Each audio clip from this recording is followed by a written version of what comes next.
Our team name is Pond Dancers, and our boat name is In Too Deep. This presentation is brought to you by Corey Amsey, Brent Reeves, Sarah McKinney, Juliana Foyne. How can we make a cardboard canoe that will hold 3 people and not sink when going back and forth to a pond? That was the first major question we had to ask ourselves. We thought it would be best if we made tiny prototypes and tested them in a bathtub full of water. We would put the prototypes in the water, and after 10 seconds, we would then add weight to see how much weight they could hold before sinking.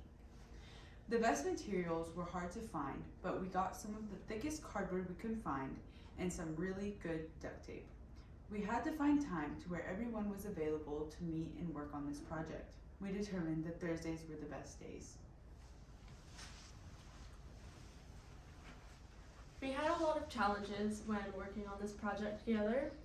One of the first was that this was all of our first engineering project. We didn't know what really the best option was design-wise because none of us had any experience, so coming up with the initial design took a lot of time. One of the next problems was that the paddle was getting too soggy and wet in the water and kept bending and breaking. So what we did to fix that was roll the cardboard up, and then we would wrap the entire thing in duct tape. That made it a little more water resistant and kept it from bending as easily. And then one of the final challenges we had was trying to all meet up together at the same time in the same place. We were all very busy college students, so we had to write down all our schedules, send them to each other, and figure out what the best time was that worked for all of us. And we ended up deciding that Thursdays were the best days to meet up.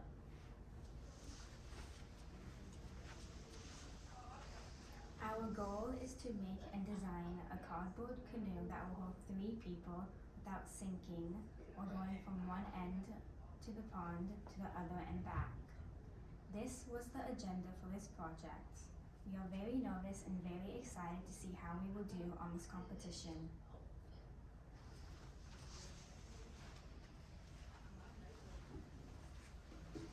Here is our prototype canoe.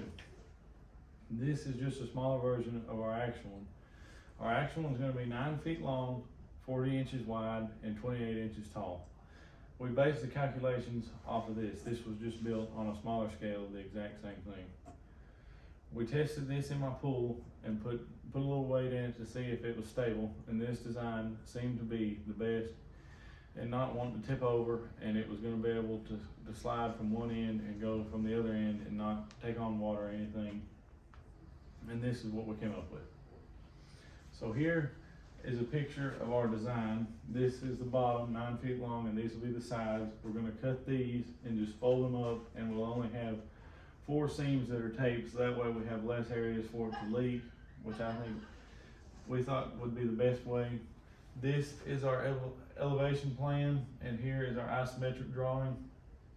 And this is the canoe floating on my pool with no weight on it.